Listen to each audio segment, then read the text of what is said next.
Hello. ഒരു വർഷത്തിന് ശേഷം ഞങ്ങളിന്ന് നാട്ടിലേക്ക് പോവുകയാണ്. ഏകദേശം ഒരു 7:45 ഞങ്ങൾ വീട്ടിൽ നിന്ന് ഇറങ്ങി. ഉച്ചയ്ക്ക് 12 മണിക്കാണ് ഞങ്ങളുടെ ഫ്ലൈറ്റ്. 9 മണിയായപ്പോഴേക്കും ഞങ്ങൾ എയർപോർട്ടിലെത്തി.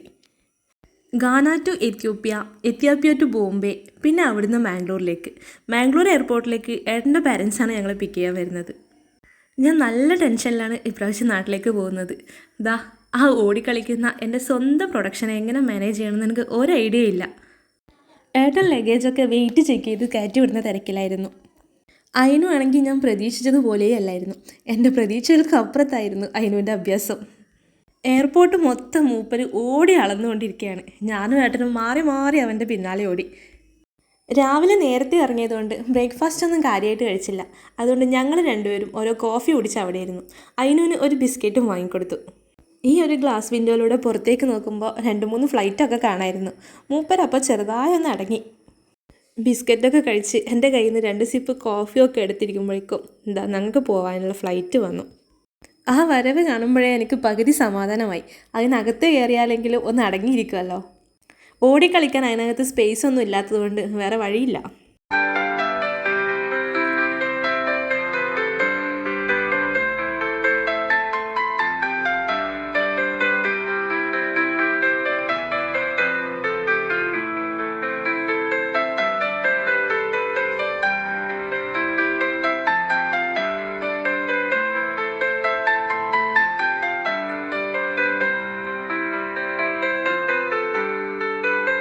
അതിന് കൂടെ ഉള്ളതുകൊണ്ട് ഞങ്ങളോട് പെട്ടെന്ന് കയറിക്കൊള്ളാൻ വേണ്ടി പറഞ്ഞു. രാജാവിന് എന്ത് ക്യൂ എന്ന് പറഞ്ഞ് അച്ഛനും മോനും സ്പീഡിൽ അങ്ങനെ നടന്നു പോവാണ്.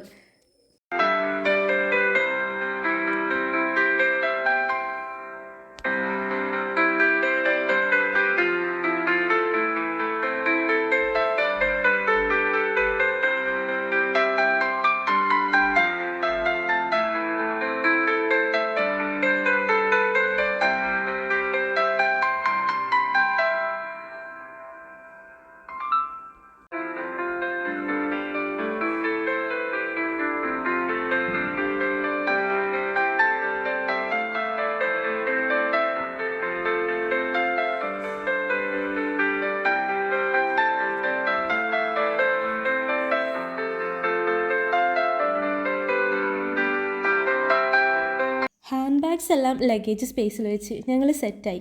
അതിനോന് കൊടുക്കാനുള്ള ഫുഡ് ഞാൻ വീട്ടിൽ നിന്ന് തന്നെ ഉണ്ടാക്കി കൊണ്ടുവന്നിരുന്നു. ഫ്ലൈറ്റിലെ ഫുഡ് ചിലപ്പോൾ അവന് ഇഷ്ടാവില്ല.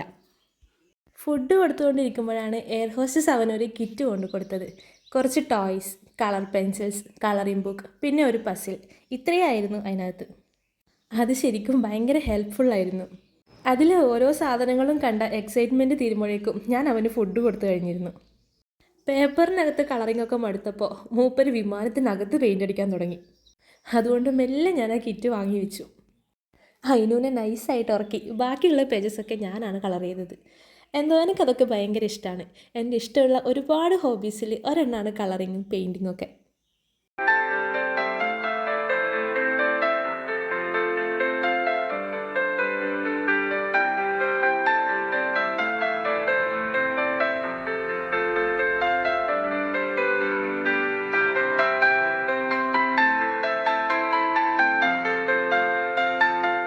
ከጎኖ ወይም ከፊት ለፊቶ የሚገኘውን የአደጋ ጊዜ መውጫ መመሪያ በመመልከት ኃላፊነቱ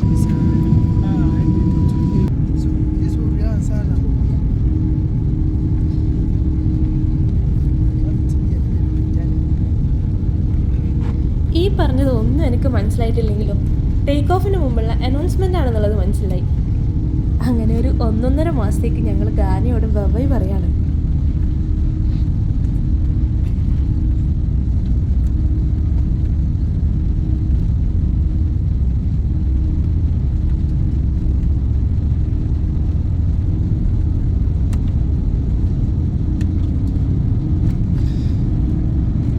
ഫ്ലൈറ്റ് ടേക്ക് ഓഫായി. ഇത്രയും കാലം ഞങ്ങൾ നിന്ന ആ ഒരു വലിയ നഗരം ചെറിയൊരു ജനലിലൂടെ ഞാൻ നോക്കി നിന്നു. ലോകത്തിലുള്ള ഒരു കാഴ്ചയും നമുക്ക് സ്ഥിരമല്ല. ഈ കാണുന്ന കാഴ്ച പോലും 1-2 സെക്കൻഡിനുള്ളിൽ വെറും വെളുത്ത മേഘങ്ങളായി മാറും അല്ലേ.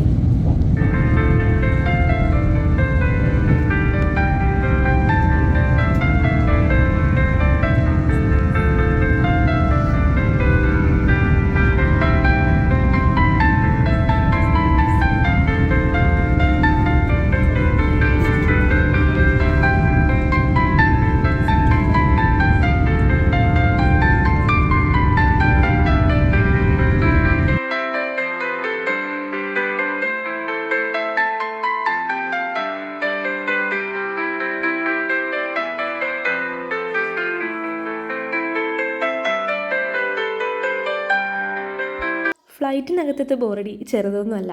അങ്ങനെ ബോറടിച്ചപ്പോൾ എന്തേലും സിനിമ ഉണ്ടാ നോക്കാമെന്ന് കരുതി ഞാൻ ആ സ്ക്രീൻ മൊത്തം ഒന്ന് തപ്പി. ഏതോ ഒരു മൂവിയും വെച്ച് കുറച്ച് നേരം ഇരുന്നു. ഒന്നിക്ക് ഭാഷ മനസ്സിലാവണം, അല്ലെങ്കിൽ കഥ മനസ്സിലാവണം. ഇത് പിന്നെ രണ്ടും മനസ്സിലാവാത്തത് കൊണ്ട് കുഴപ്പമില്ല. അപ്പോഴേക്കും ഞങ്ങൾക്ക് കഴിക്കാനുള്ള ഫുഡ് വന്നു. പിന്നെ അതിൻ്റെ വെയിറ്റിങ്ങിലായിരുന്നു.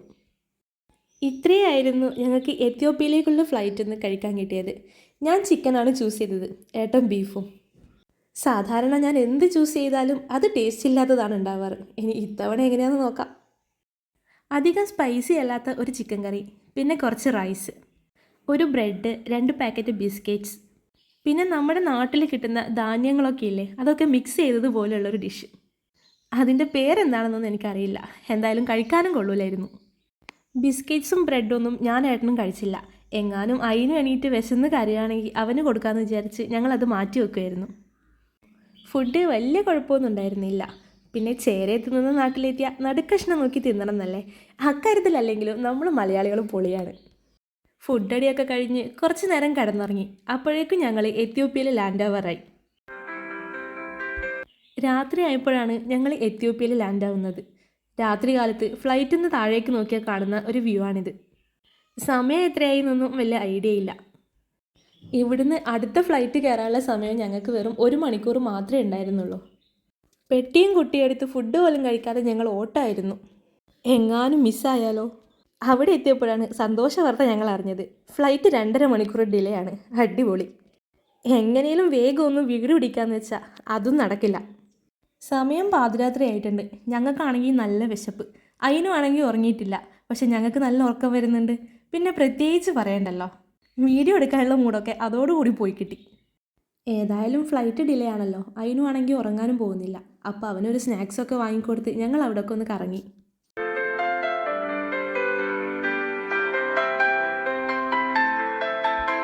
ഇത് ഞങ്ങൾ മാംഗ്ലൂർ എയർപോർട്ടിൽ ലാൻഡ് ചെയ്യുമ്പോഴുള്ള ഒരു കാഴ്ചയാണ്.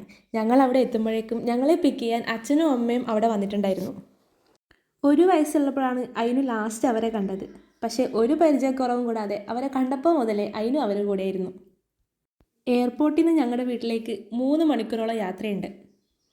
പിന്നെ വീട്ടിലെത്തിയത് മാത്രമേ ഓർമ്മയുണ്ടായിരുന്നുള്ളൂ. ഞങ്ങൾ 3 പേരും വെട്ടിയിട്ട പോലെ കിടന്നുറങ്ങുമായിരുന്നു.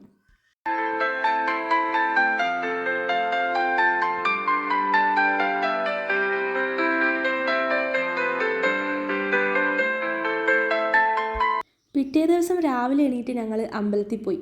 ഇത് പയ്യന്നൂർ സുബ്രഹ്മണ്യ സ്വാമി ക്ഷേത്രമാണ്. അമ്പലത്തിൽ തൊഴുത് ഞങ്ങൾ നേരെ ക്ഷേത്രക്കുളത്തിലേക്ക് പോയി. ഇവിടുത്തെ കുളത്തിലെ ഏറ്റവും വലിയ പ്രത്യേകതയാണ് ഒരുപാട് മീനുകൾ. അമ്പലത്തിൽ പോകുന്നവരൊക്കെ അരിയും മലരും ഇട്ട് കൊടുക്കുമായിരുന്നു കുളത്തിലേക്ക്. അപ്പോൾ മീനുകൾ കൂട്ടത്തോടെ വരും. എന്തോ ഇപ്പം ആരും അങ്ങനെ ചെയ്യുന്നത് ഞാൻ കാണാറില്ല. കുളം വൃത്തികേടാവുന്നത് കൊണ്ട് അവർ തന്നെ അത് വേണ്ടാന്ന് വെച്ചതാണെന്ന് എനിക്ക് തോന്നുന്നത്.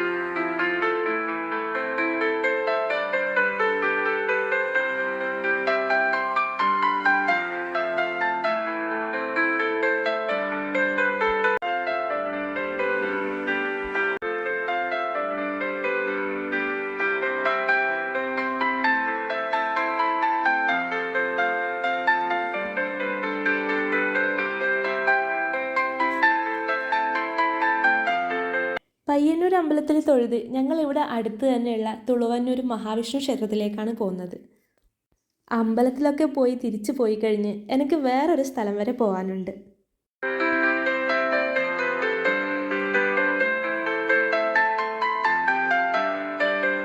തിരിച്ച് വീട്ടിലെത്തി റെഡിയായി ഞങ്ങൾ പോകുന്നത് എൻ്റെ വീട്ടിലേക്കാണ്. എൻ്റെ മുഖത്ത് സ്വിച്ച് ഇട്ടതുപോലൊരു പ്രകാശം കാണുന്നില്ലേ? സ്വന്തം വീട്ടിൽ പോകുന്നതിൻ്റെ സന്തോഷമാണത്. ഞാൻ നാട്ടിലെത്തിയ വിവരം അവരറിഞ്ഞിട്ടില്ല. ഒരു സർപ്രൈസ് വിസിറ്റാണ് ഞാൻ ഉദ്ദേശിക്കുന്നത്. ഇനി ഏട്ടനെങ്ങാനും നേരത്തെ വിളിച്ചു പറഞ്ഞ് എനിക്കിതൊരു സർപ്രൈസ് ആകുമോ എന്നുള്ളൊരു പേടി എനിക്കുണ്ടായിരുന്നു. ഞാൻ ഏട്ടൻ്റെ വീട്ടിൽ നിന്ന് കുറച്ച് ദിവസം എൻ്റെ വീട്ടിൽ നിൽക്കാൻ പോകുമ്പോൾ തന്നെ എൻ്റെ അമ്മയ്ക്ക് എന്നെ 1 വർഷം കഴിഞ്ഞ് കണ്ടൊരു ഫീലാണ്. പെട്ടെന്ന് എന്നെ കണ്ടു കഴിയുമ്പോൾ എന്തായിരിക്കും അവരുടെ റിയാക്ഷൻ എന്നൊന്നും എനിക്കറിയില്ല. ഏകദേശം ഞാൻ എൻ്റെ വീട്ടിലെത്താറായിട്ടുണ്ട്. ഏട്ടൻ കാര്യമായിട്ട് എനിക്ക് വീഡിയോ ഒക്കെ എടുത്തു തരുന്നുണ്ട്. അപ്പോൾ പിന്നെ വീട്ടിൽ വിളിച്ച് പറഞ്ഞിട്ടുണ്ടാവില്ല എന്ന് വിശ്വസിക്കാം. ഈ കാണുന്നതാണ് എൻ്റെ വീട്. ഞാനായി ജീവിക്കുന്ന എൻ്റെ സ്വന്തം വീട്. ഗേറ്റൊക്കെ പൂട്ടിക്കിടക്കുന്നുണ്ടായിരുന്നു. അകത്ത് കയറി നോക്കാമെന്ന് വെച്ച് ഞാൻ അകത്ത് കയറി കോളിംഗ് ബെൽ അടിച്ചു. എന്തിനാണെന്നറിയില്ല, എൻ്റെ നെഞ്ച് പടപടാന്നിടിക്കുന്നുണ്ടായിരുന്നു. ഇവരെ അറിയിക്കാതെ നാട്ടിലേക്ക് എത്താൻ ഞാൻ ഒരുപാട് കഷ്ടപ്പെട്ടിരുന്നു. ഗാനയിലായിരിക്കുമ്പോൾ ദിവസത്തിലൊരു 5 പ്രാവശ്യമെങ്കിലും ഞാൻ എൻ്റെ വീട്ടിലേക്ക് വിളിക്കും. 2 ദിവസം എന്തൊക്കെയോ കള്ളങ്ങൾ പറഞ്ഞ് വീട്ടിലേക്ക് വിളിക്കാതിരിക്കുമ്പോൾ തന്നെ അമ്മക്ക് ഡൗട്ട് അടിച്ചിട്ടുണ്ടാവണം. ഈ വീഡിയോ ഇടരുതെന്ന് അമ്മ എന്നോട് ഒരുപാട് പ്രാവശ്യം പറഞ്ഞിട്ടുണ്ടായിരുന്നു. നല്ല വേഷത്തിലല്ല, പറയാതെ വന്നതുകൊണ്ട് അറിഞ്ഞില്ല, ഇതൊക്കെയായിരുന്നു ആളുടെ പരാതി. പക്ഷേ ഏത് വേഷത്തിലിരുന്നാലും എങ്ങനെ ഇരുന്നാലും പെറ്റമ്മയോളം സൗന്ദര്യം വേറൊരാളും ഞാൻ ഇതുവരെ കണ്ടിട്ടില്ല. ഡോറിൻ്റെ ലോക്ക് തുറക്കുന്ന ശബ്ദം കേൾക്കുന്നുണ്ട്. ഡോറ് തുറന്ന് ആദ്യം പുറത്തേക്ക് വരുന്നതാ, ഇതാണ് എൻ്റെ അമ്മ. അമ്മ എന്നെ കണ്ട് ശരിക്കും ഷോക്കായിട്ടുണ്ട്. നീലയും വെള്ളയിട്ട് താഴെ നിൽക്കണ ആ ചീമിട്ട സാധനം ഇല്ലേ, തുള്ളിക്കളിക്കട കുഞ്ഞിപ്പുഴു, അതെൻ്റെ ഏട്ടൻ്റെ മോളാണ്, കുഞ്ചാണി. ഒരാളുടെ രംഗപ്രവേശനം കൂടെ ബാക്കിയുണ്ട്. അതാ വരുന്നുണ്ട്. സിനിമയിലും സീരിയലിലൊക്കെയുള്ള ക്ലീഷേ നാത്തൂൻ കൺസെപ്റ്റ് തന്നെ മാറ്റിക്കളഞ്ഞ എൻ്റെ ഏട്ടൻ്റെ ഭാര്യയാണത്, എൻ്റെ ഏട്ടത്തിയമ്മ. ഏട്ടത്തിയമ്മയാണെങ്കിലും ആളെ ഞാൻ മാളു എന്നാണ് വിളിക്കുന്നത്. എല്ലാവർക്കും ഭയങ്കര സർപ്രൈസ് ആയിരുന്നു ഞങ്ങളുടെ വരവ്. അതിനേക്കാളേറെ സന്തോഷവും 2 ആൾക്കാരുടെ കുറവ് കൂടി ഇതിലുണ്ട്, എൻ്റെ ഏട്ടനും അച്ഛനും. അവർ പുറത്തു പോയിരിക്കുകയാണ്, വൈകുന്നേരം ആകുമ്പോൾ തിരിച്ചു വരും. നാളെ തന്നെ തിരിച്ച് ഏട്ടൻ്റെ വീട്ടിലേക്ക് പോകണം. പക്ഷേ അതുവരെയുള്ള സമയം അത് ഞങ്ങളുടേതാണ്. ബൈ.